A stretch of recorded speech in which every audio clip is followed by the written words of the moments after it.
What's up, everyone? Welcome to this day in Philly Sports History for August 22nd, 2022. I'm your host, Jim Montgomery. It's Tuesday, time for a little positivity / motivation.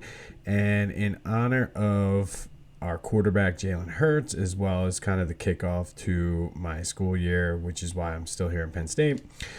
Today's quote is a simple one, but very powerful. Fail forward. And Jalen Hurts used that to describe his experience at the Super Bowl and how he's growing from that and using it as a stepping stone to get better. And I think it's relevant in all aspects of life. It's one of the things we're trying to focus on this year with teachers. We want them to kind of take risks in the classroom and not be afraid to fail. We want the students to really start participating and getting and just being afraid or not afraid to get on microphones and answer questions and things like that. And I think it's just relevant in your everyday life. Take the chance. And you're not always going to be successful, but when you do fail, learn from it and move forward. And I think it's a great quote. And truthfully, is part of the reason why, if anybody is going to break that Super Bowl curse or hangover, whatever you want to call it, I'm putting my money on Jalen Hurts. So remember, no matter what you do out there, remember to fail forward. All right, good win for the Phillies. Pretty big win, actually, considering the where the Giants are in the conversation with them for the wild card. 10-4. Nola looks solid, still giving up home runs, and I feel like it's just a matter of just when he's making mistakes, teams are taking advantage of it. And I mean, you'll have this, but after the previous couple starts, I think it was a good, solid bounce back outing for him. Harper with a great inside the park home run. The offense overall was solid. They scored different ways. A little bit of small ball, taking advantage of mistakes, and obviously with the long ball. But every starter in the starting lineup got a hit, which is good to see. Let's see them now replicate that tonight and win this series against the Giants. If you want more Phillies coverage, two things for you today. Obviously, check out our friends at 2008 Phils. They have the world's biggest Phillies email newsletter. And for a limited time, they're giving This Day in Philly Sports History listeners 75% off. So check the link that's in the description for that. A subscription gets you access to everything they have on their site. The 2008 World Series Championship banner, t-shirt. 2008 Phils will follow your Twitter account, which if you're trying to grow your brand is good. Access to giveaways, tickets, memorabilia, autographs. And it's all $2 a month, $20 for the year. Definitely worth it, especially as we're getting ready to hit the postseason up. Also, check out the latest Back to the Future. That's Back to the Future with a PH. This week, before I came up to Penn State, discussed a little bit about the 94 Major League Baseball strike and its impact not only on the game itself but on the Phillies. So that's available wherever you get your podcasts as well as YouTube. All right, so we do have an update as the Harden turns. And if this is the case, I kind of feel it's very weak on James Harden's part. He came out and clarified his liar comments and basically said he's pissed off that, I guess, Daryl Morey said or promised him that he would try to trade him quickly after he opted into the contract or requested the trade, whatever kind of it went. And yeah, I get that. I think we all wanted you traded quickly. However, we got to think about the team. Daryl Morey has to think about the team's future, and he's not going to trade you for pennies on the dollar. So kind of weak. Again, he made the comments with very little context, but I mean, really, if that's the case, dude, come on. Like, trust me when I say we all wanted you traded quickly. However, we also need to think about the team's future. So slow your roll, quit being a baby. And as I've said multiple times, if this was a one-off situation, maybe it'd be different. But, dude, this is your fourth team that you've done this to. So, and if that really is the reason you called him a liar, come on, man. You got to be better than that. Like, again, I feel like you're the mad rapper. This is your fourth team, yo. This is your fourth team.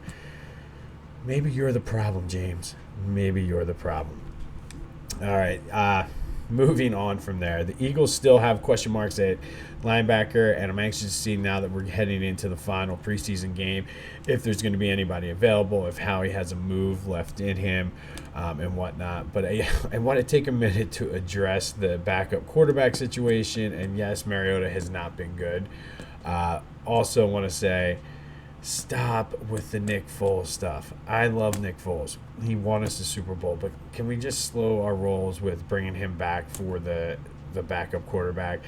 And I know it'd be a great story, and I know there's people out there who said, oh, well, he can't be worse than Mariota.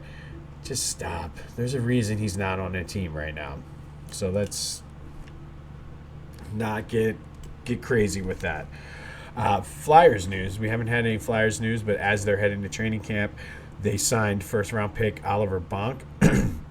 Actually, I don't know if he was a first-round pick, but Oliver Bonk, who they drafted, was an entry-level or signed an entry-level deal for 3 years. He has a lot of high upside and potential. His dad played in the NHL, so looking forward to seeing these young guys and really getting into hockey this year, trying to expand my knowledge base. But if you want to get in on the ground level, get on the bandwagon early. Go check out phillygoat.com. They have a great selection of Flyers gear. Excuse me. Now's the time. I mean, everybody's out on the Flyers, so why not start and get on that bandwagon? Flyers aren't your thing. Union, Phillies, Eagles, they have it all. Sixers. If you're a James Harden fan and think I'm wrong for my take on James Harden, they have some James Harden gear as well. But go check them out. It's back to school. There's still time to get your orders in to get delivery for Eagles for, first game. So go check them out. Use the promo code Jim Montgomery for 10% off of your order. All right, today we are going, and it's an interesting one. But we're going back to 1926, and on this day, the A's beat the White Sox 5-3. You're probably wondering why we're talking about this. They were two solid teams above 500, but they were not contenders in the American League. Well, this was the first Sunday baseball game ever played in Philly, even though technically it was illegal. Pennsylvania had blue laws, which basically restricted activities on Sunday. It's like an old, antiquated law, but basically it was for the prevention of vice and immorality and the unlawful gaming and restrained disorderly sports and dissipation. Basically, they wanted you to go to church on Sunday and not be a scumbag. But there was a catch in there. The A's were the sesquicentennial. They hosted. There was an exposition for that, and they were the host. The Expo was not making that much money, and they were running a deficit, so they said, all right, maybe we should sell tickets for a Sunday. So they were selling tickets on Sunday, which technically went against the blue laws. Well, Connie Mack said, F it then. We're playing baseball on Sundays if you're going to allow this. The mayor of Philly, W. Freeland Kendrick, said, no way, said police to keep Shibe Park closed. The A's said, nope, there's no difference between baseball and the Expo. Judge supported him and said he couldn't do anything unless their right to quiet and undisturbed worship is encroached upon as a result of the game. So basically, I'm not doing anything until after the game, or I can't do anything until after the game. The game officially didn't count, but it opened the door for Sunday baseball, football to come. You see the creation of the Eagles not long after that. So on this day, Connie Mack broke the law, and the A's beat the White Sox 3-2. But it opened the door for Sunday sports, even though it was illegal, and basically overturning the antiquated blue laws that basically said you can't do anything on Sunday but go to church. All right. Speaking of football, 31 questions for 31 days. We are looking at potential contenders to the Eagles' throne this year. We're going to start with the 49ers, and they are one of the three favorites in the NFC. They are definitely seeking revenge, and that's all the team has been talking about. That's all their sports radio has been talking about, their fans, and they do have a great defense. The big question mark for them is Brock Purdy. They have Sam Darnold and Trey Lance as backups, but I don't know if either one of them really scare me. They do have good weapons, but I think the thing that's going to really hurt the 49ers is we're in their heads. Like, we are living rent-free in the 49ers' heads right now.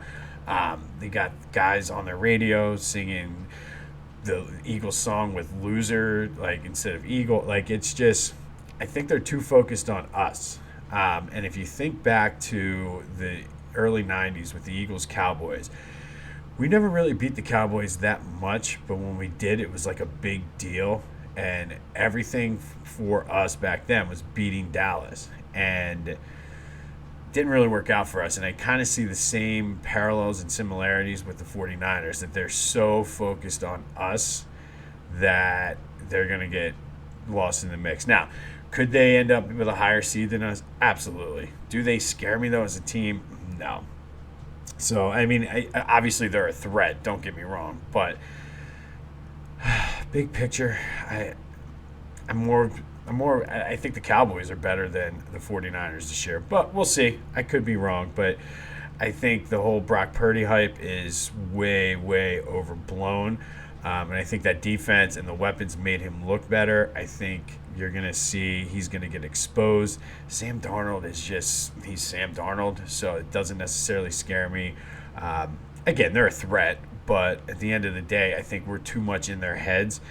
And they might, even if they do, I don't think there's any way the Eagles lose that regular season game, but if they do, I mean, it's okay. We move on, but I think that's kind of their Super Bowl. So today, it's all about the Niners, and like we're living rent free. That's all I have to say. I mean, and the players, the fans, sports talk radio guys. So I don't know. We got to get real football to come soon. But on this day, back in 1926, the A's and White Sox played the first Sunday baseball game in Philly, even though technically it was illegal. Phils look to win the series tonight against the Giants and put some more distance between the two of them in the wild card race.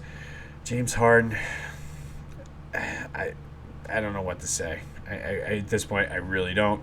Go check out our friends at 2008 Phils and Philly Goat. Be sure to listen to the latest Back to the Future. This has been This Day in Philly Sports History. Apparently, I can't wait to get home. Apparently, the humidity broke, and it's going to be a beautiful day. Go have yourselves a Tuesday. Remember to fail forward. This is This Day in Philly Sports History. I'm Jim Montgomery, and until next time, I'll see you when I see you.